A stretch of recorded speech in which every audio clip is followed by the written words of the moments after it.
You want it? We have it. The hottest mortgage and real estate strategy broadcast in the nation. A Smarter Way Home with your host, Danielle Boote and Victor Bals. 50 years combined experience, ranked in the top 1% in the nation for home loan originations 2020.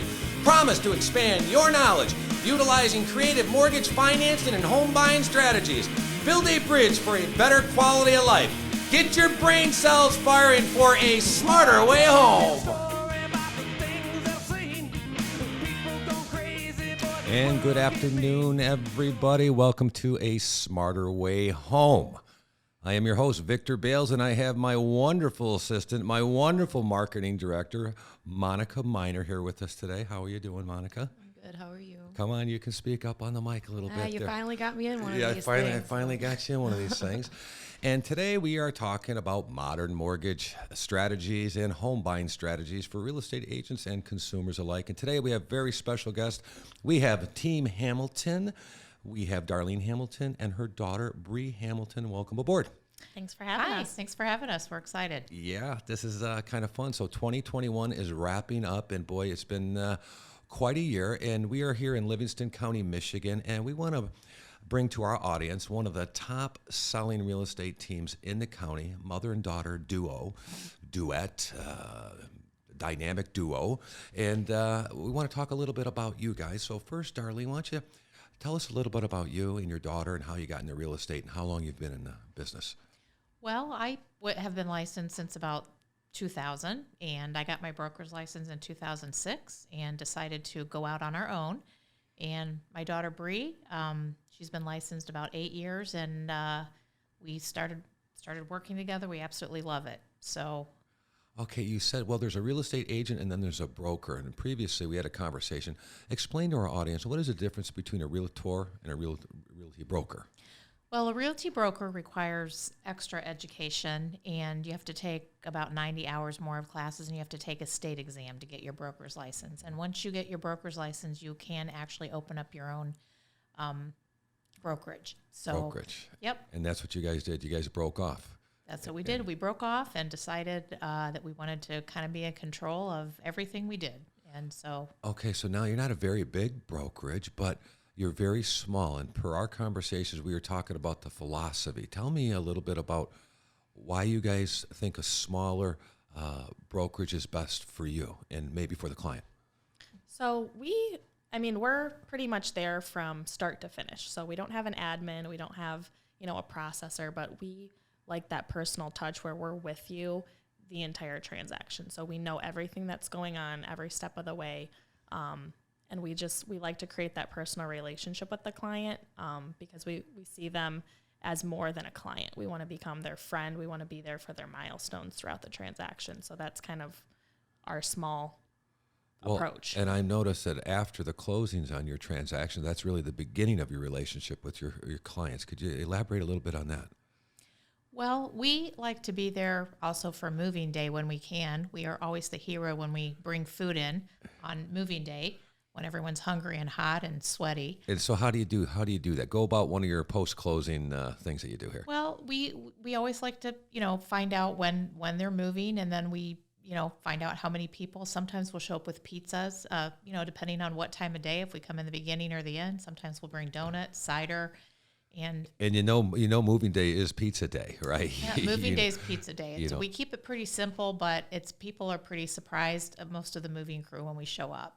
And they're like, what? Your realtor just brought your entire moving crew? That's kind of cool. Snacks for the day. So. That's kind of cool. And I understand, Brie, you do a lot of cooking too, a lot of baking, and you put that personality into your real estate sales as well. Right? Yeah, I really love to bake. And one of the things that's nice about us being small is creating that personal relationship. So we do a lot of pop-in buys, and we like to check in with people. Not even, you're with the person that you're helping buy a house for that, couple months, but we don't want to just disappear, forever. So we'll pop by on a holiday, we'll stop by, I'll bring them, a baked treat for Valentine's Day, and just let them know we're thinking about them, and we didn't just disappear after we made that sale, because we still keep in touch with people we've, sold a house to 10 years ago, and they're just as surprised when we're knocking on their door, with a treat. So we get to know people during the transaction too. I don't have any human grandchildren of my own right now, but I have some clients' children call me grandma. So we, when we know people are having a baby or anniversaries, we definitely document all that stuff. And we love cards. My favorite store in South Lyon, we go buy all the cards. We usually buy about 50 at a time. So you can rest assured you're going to be hearing something from us. Yeah. Let's talk about 2021. 2021 has been really kind of crazy with the COVID, the pandemic, and the inventory. Can you speak a little bit about our area in Livingston County, Michigan? What's going on with inventory? Where are sales going? Just give us your insight of where do you think the market is and where it's going. Well, I believe in 2022, this next year, we are still going to be feeling some of the same pain as far as the lack of inventory. So we still have a lot of buyers that have not gotten houses that are watching every day. When things pop up, we constantly, are talking to people about that. So, you got to be on your game. You have to have your mortgage approval updated, and you have to be ready because I think it's going to be another really good year. Personally, I think you're still going to be able to take advantage of really good mortgage rates and patience and persistence. Well, there's all the talk of all the multiple offers, and I hear clients all the time, I'm throwing in the towel. I'm just going to wait. What is your experience with all these multiple offers? You noted to me this morning that, hey, there's still offers getting accepted. There's different strategies. Talk about that a little bit. Well, I honestly have told people right now is not the time to throw in the towel because now a lot of buyers have thinned out. School has started. Some people are in sports, adults and kids, and now can be the best time over the holidays. November, December, you have less competition sometimes. You may be able to get a contingent offer accepted over this period. So contingent on them selling their current home. Contingent on them selling their current home. So now is not the time to give up. And what are prices doing now that everybody's going back to school or whatever? Are they leveling out? What are you seeing out there in the market? I think the prices are leveling out a little bit. I think everybody has sort of pushed the values. I know we've started to see, you can vouch for this, a few appraisal issues. So yep. I think when we're writing offers, we got to do our due diligence and try to make sure that the offer that we're putting together is realistic. What about these buyers that are saying, I am throwing in the towel, prices are too high, I'm just going to wait until prices drop? Well, what do you think on that? Those comments that you're hearing out there? Well, there's still going to be probably next year a lack of inventory. So we don't see that, going away anytime soon. But we don't want people to give up just because we have not necessarily you having to go crazy prices over, the offer price, but there's other strategies such as we have really great relationships with agents in the community. Mm-hmm. So it's not necessarily the highest price. They want to make sure that they're working with another agent on the other end. That it's a solid deal. Yeah. That they've worked with them before. They know we will get, to the closing table, and they know that we're about win-win or no deal. So we want, on both ends of the transaction, everyone to walk away happy. It's not just, Can you talk about, everybody has war stories out there of, tough transactions. Does any particular transaction stick out this year that you want to discuss? Well, we actually, we had a listing that was kind of interesting that we had, I think, 120 showings set up. And 120 showings. 120 showings. We actually had to hire a security person because it got a little bit out of control. People were showing up without appointments. They were knocking on the neighbors' doors to try to get information, looking in the windows. So that was probably our craziest. You hired a security guard for your listing. This is your listing. Yes, our listing. And they had a list of agents that had confirmed appointments. And so you would get checked off. You had to show your business card to get in the door. You had to show up at the appointment time.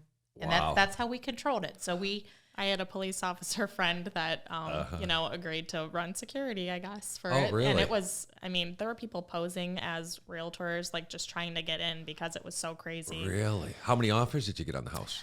I think we had on that one about 28 offers on that one. 28 offers. How do you filter through 28 offers? Well, one of the main things is our cover sheet. So we do require, in order for us to present an offer, that everybody sends a cover sheet. It does help us a little. That doesn't mean we don't go through the offer, but it gives us a first glance at, what's going on. We do present every offer to the seller. So we take the cover sheets, we do a summary, we put everything in writing. to the sellers, and we kind of rate them, the top 3. What about when you're submitting all these offers to your seller? Is it always the bottom line, the highest net? What makes a buyer, or what advice do you give a seller on which offer is a better offer, even though it's a higher price, it may be a weaker? Explain something like that. Well, we actually think that the financing part of it is sometimes more important than the price.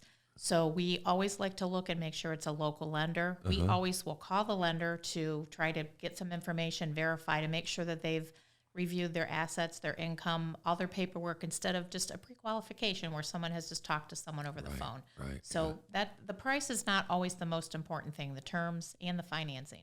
And how? Occupancy too. Oh, occupancy. Does the seller need occupancy? What are they offering? Is it free? Are they charging? Right. And how fast they can close. So are there a lot of sellers wanting occupancy because they haven't found a house to buy? There are a lot. When we work with sellers listing, we always like to we do that first before we list. Where are you going? What is your plan? So we try to figure that out first. We want them to have an apartment lined up because it's very difficult to get a buyer to make an offer if the seller says it's subject to them finding a home. That's almost impossible in this market. Yes. Okay. What other strategies work well in this last year with all these multiple offers, these appraisal guarantees, over highest and best, and they're paying cash, or how do you deal with all that? Well, Brie, I'll let you talk in a second, but I'll just mention too, when people offer to do these things that seem incredible, if someone's offering to do, say, a $40,000 appraisal guarantee, we always say, okay, show us the money. Send us a bank statement showing that you actually have that, because it's kind of funny. Sometimes people will write offers for 5% down. They don't actually have the money to do a $40,000 appraisal guarantee. Okay. So the devil's in the details. Think so, Brie? Yeah, for sure. Oh, so you gotta, if they're doing appraisal guarantee, show me the money. Yeah, and then you check with their lender too to make sure all that's very good. Okay. So let's talk about how you go about a buyer consultation. As you guys get a new buyer coming in, what do you guys do to explain the process? How do you win that buyer or win that seller? What makes your process so unique? Well, we always try to start with a face-to-face. We want to get to know that person, find out what their goals are. If they're a first-time home buyer, they're not familiar with the process. So we need to explain what's going to happen from start to finish, the upfront costs and everything. And we have a buyer book that we put together and we go over with everybody that comes into our office, and it has sample purchase agreements and kind of explaining what, on what behalf we're going to be representing them, if we're potentially going to be a dual agent on something. What else is in our buyer book? Well, we have an A to Z process, and inspectors, are recommended resources. So you got a concierge service basically that handles all the players involved in a transaction. Right. And we make sure they know up front. We don't take anyone to see a house unless they're pre-approved. Right. So we right out of the gate, we have to make sure that we don't want to waste their time. We don't want to waste our time or the seller. Right. Yeah, we've all seen plenty of deals blow up because of a lack of pre-approval. Yes. Hey, I found the house online and I want to put an offer in, and they haven't even been pre-approved, and it's highest and best by 9:00 tonight. We've seen plenty of those this year. Yep, the pre-approval needs to come first, not last. So if we know that we're showing people houses on a weekend or something, we usually try to have that all done in advance. So. Absolutely, yeah. The devil is in the details and getting approved up front there. So tell me about the actual, when you go to the closing, how do your clients understand what their expectations are, and how do you organize that closing and exchange of keys, the closing dates and the times? How do you get everybody on the same page? There's so many players. Well, it can be kind of a complicated process because a lot of times now sellers and buyers use separate title companies, so we have to get both title companies, all the agents on board, the buyers, the sellers. So, it can be a little bit of a process, but and then we make sure that everybody gets the documents to review ahead of time. So when they get to closing, they're not fearful of what they're signing. They've already seen most of everything they're going to sign. And then we have our after closing checklist for, occupancy, water escrows. Yeah, making sure everyone transferred the utilities into their name Yeah, beforehand. that's something everybody always overlooks is the utilities, or filed their homestead and property transfer affidavits and stuff like that. Wow. Okay, let's talk about the buy, sell, or the sell, buy. Should I want to sell my home first and get a house, or do I have to buy a home first? Talk about how sellers are reacting to contingent offers and that, and what's some of the cool strategies that you use to get around that? Well, so basically it is difficult to get a contingent offer accepted. Sometimes with the seasons changing now, you have a better option to do that. But and it's difficult if a seller, everyone wants to get in on these great prices. So the seller a lot of times wants to put their house on the market and they want to make it subject to them finding something. Well, the buyer already knows. They've been looking, writing multiple offers, sometimes still haven't gotten a home. So that's we really don't recommend that strategy. If we come across somebody that says, it's subject to the seller finding a home, we kind of really have to think about that. So now on one of your customers that owns a home and he's trying to buy a home contingent on selling, have you already done the pre-homework and got all his numbers together because you're prepared to list it? Or? Yeah, yes. Usually what we do is we actually have the photos ahead of time too. If that's the strategy that they need to use, obviously we need to work with it. If not everyone has the same,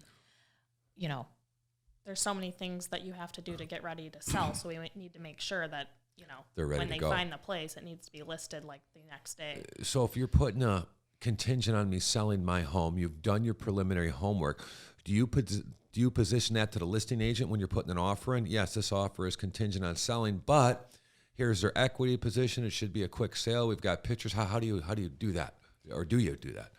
Yeah, that actually goes in the offer. And we have deadlines that say the home needs to be listed by this day. We need to secure an offer by this day, remove the contingency by this day so that the seller isn't trapped, for the prime time. Right. We have if we write an offer like that, we have very specific timelines that we include in the offer so that we can make the seller and the listing agent feel very comfortable that what we say is going to happen is going to happen. Wow. Okay. That's the way it's supposed to go. Yes. What do you think about values out here right now? I mean, they've been climbing up there, but where do you think they're going to go? Are they going to fall or are they going to continue to rise? I personally don't think they're going to fall. I think we're kind of stabilizing a little bit, but I think that, we have, in my opinion, we've kind of gotten to the top. So, they might rise a little bit, but, we're getting to that point where there's we're starting to have appraisal issues and things. Yeah, we're seeing in the lending, we're seeing the appraisal issues. We're seeing probably maybe 10 to 15% of them coming in a little bit undervalued now, and some are still coming in overvalued, but we're seeing a lot more appraisal issues here too. And because of the lack of inventory on the market, we're also seeing more repairs because, there's just more repairs out there on these homes. The days on market have increased as well. Yeah. And the average days on market, just because people waited maybe even just an extra week for those top values, and now they're not going to get it where they probably would have gotten it 2 months ago. Right, and we're also seeing the buyers right now, just like Monica said, they might have waited a little bit too long. Buyers are starting to be a little bit more picky. In the spring and the summer, they would buy it, if there was, an older roof, an older furnace, and now... Was that just the panic? I'm panicked, so I just got to buy something? Yep, I think that was part of it. I think it was sort of the eBay scenario where everybody wanted to get in, and but we don't like that strategy. So we always like to pull the disclosures ahead of time because it doesn't matter, when the dust settles, you're stuck with your house payment. Right. And, you're the person that has to move forward. We're not going to be in your everyday life. So we want to make sure that you're not going to have to put a septic in, a roof on, clear the mold up, a new furnace. I mean, those can be thousands and thousands of dollars. So and we encourage, like, when we go to look at the house the first time, we are looking at the mechanicals, we're looking at the roof, we're looking at the stuff, not the pretty stuff of the house, but do these people have, the funds to replace this in the future? Yeah, that could be very costly. Let's not Well, I waste see your when time. they're waiving home inspections. I don't know if I would do that. We have never, ever written an offer to waive a home inspection. That is not good sound advice, and we don't want to sell you just one house. We want to be your Yeah. realtor for life. So Well, the way I look at it is if you get a home inspection and it fails and you back out of the house, it's the best $400 or $500 you ever lost. well, it's not even good for the seller to have a buyer waive a home inspection. They might be all excited thinking they don't have to go through the home inspection, but what if something comes up that, the buyer didn't know? I mean, you never want the possibility of someone to come back and, try to sue you or something like that. So, it's just the right thing to do for a buyer to have an inspection. Wow. We're seeing in the lending world, we're seeing rates starting to trick up a little bit here. And what I'm thinking is going to happen is these higher priced homes, 450 plus, those buyers are, now it's affordability is starting to creep up on it. Can I afford that home? So personally, I think we're going to see a slowdown in those homes and have more inventory of those. But now the ones from the 250 to 400 range, it's going to get even tighter because those 450 plus buyers are now going to start to afford a cheaper home, squeezing that inventory as well. Well, that's another reason. One thing that we like to do is we don't like to look at current taxes. We like to look at future taxes. And now with interest rates creeping up a little bit and the prices pushed to the top, you do have to look at that. If someone has lived in a home for 20 years and their value has been capped from the Henley A amendment a certain amount every year, your taxes could double if someone has lived in that house 20 years. So you need to make sure that someone can still afford another $200 a month or whatever it is. So we like to look at that. And I know by working with your some of your customers, you always do the property tax estimator of what the taxes are going to be and give them that reality check or / bad news, or the inevitable, I guess we call that, because it's coming. The tax man is coming. Right. And sometimes, unfortunately, that has been what has had our buyer decide not to make an offer on the home. But that's actually good because now they know. And they're not surprised later where they're trying to scrape up the funds too. Yeah. Right. Because we know at home ownership, no matter where you sit in the house, you could look at something you should be paying for, right? There's always money that you're going to have to spend, no matter what, on something is going to come up. So Yeah. So now, where are you located here? Where's your Our office located? Is in the Independent Bank building on the second floor by Meyer. In Right Brighton. downtown Brighton there, basically. Yep.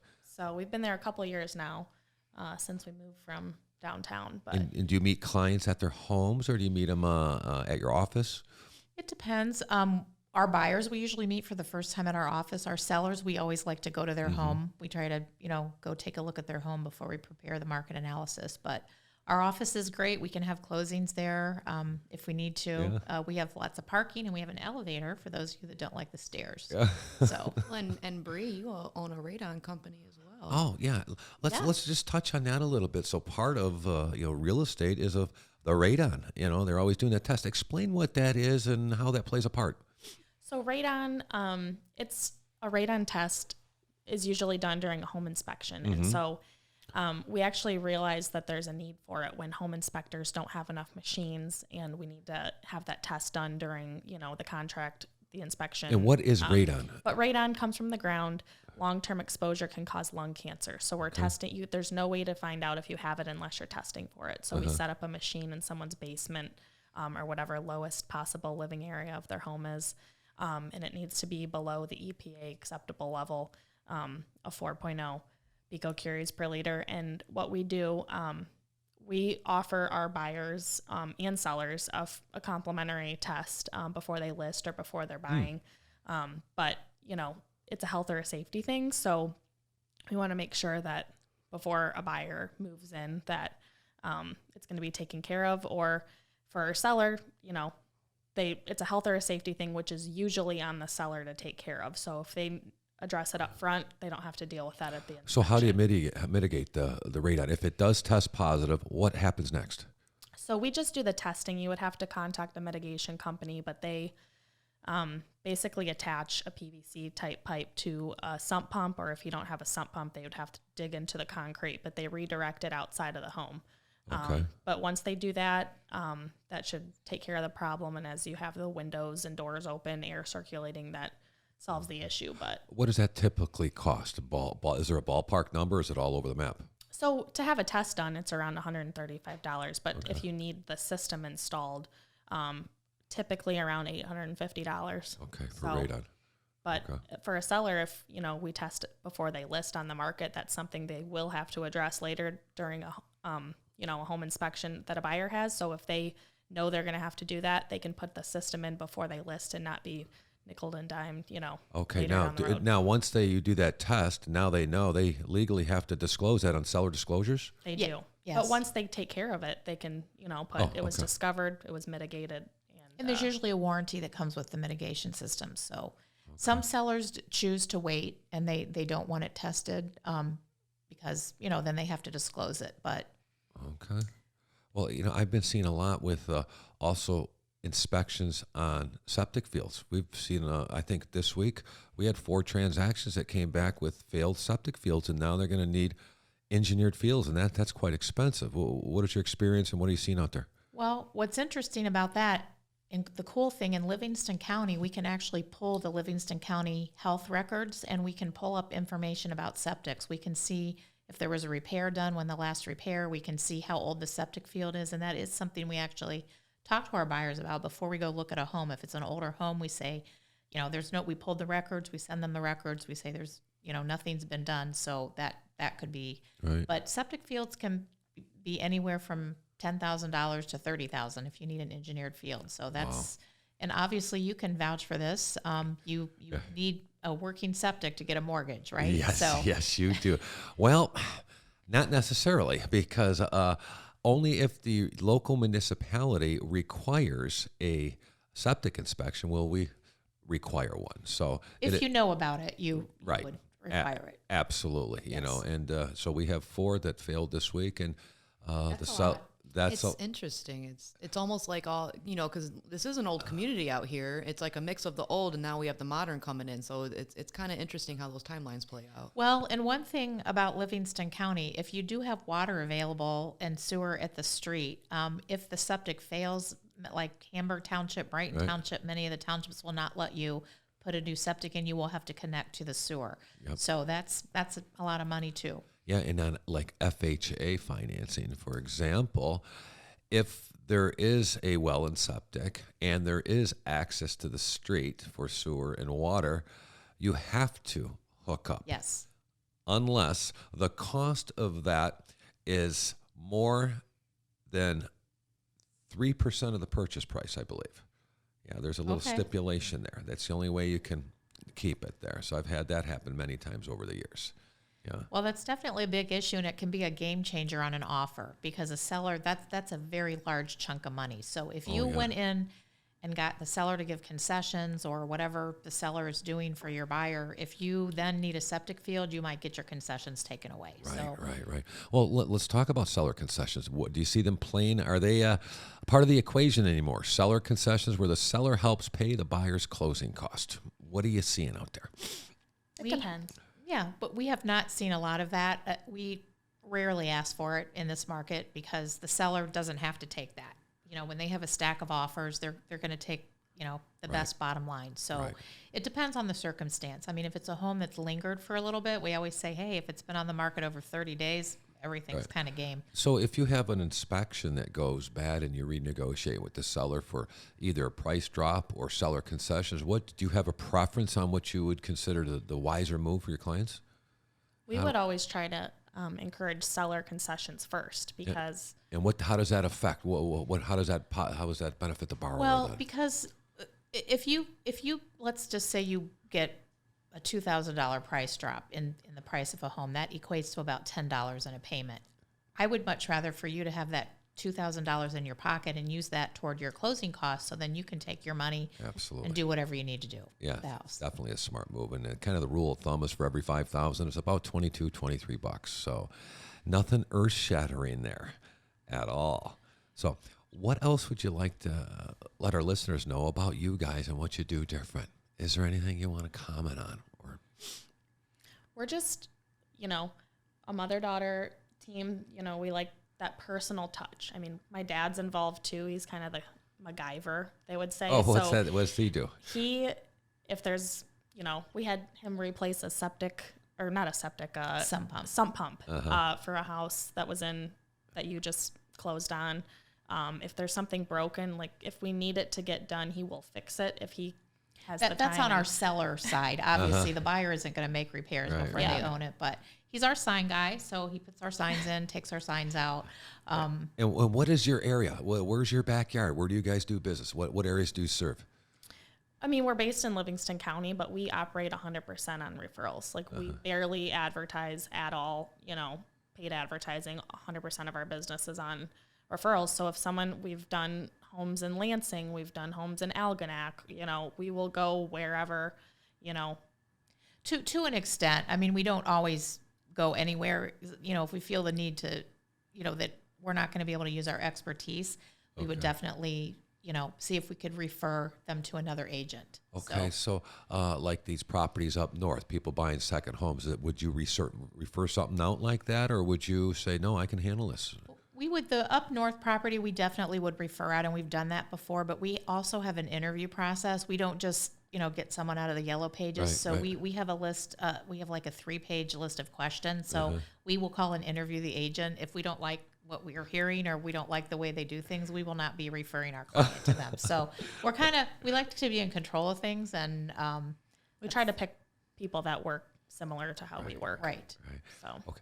Now, are you guys looking for new agents to join your team, or are you satisfied with where you're at? Where do you see your growth going for 2022? What is on your business plan for making you guys better?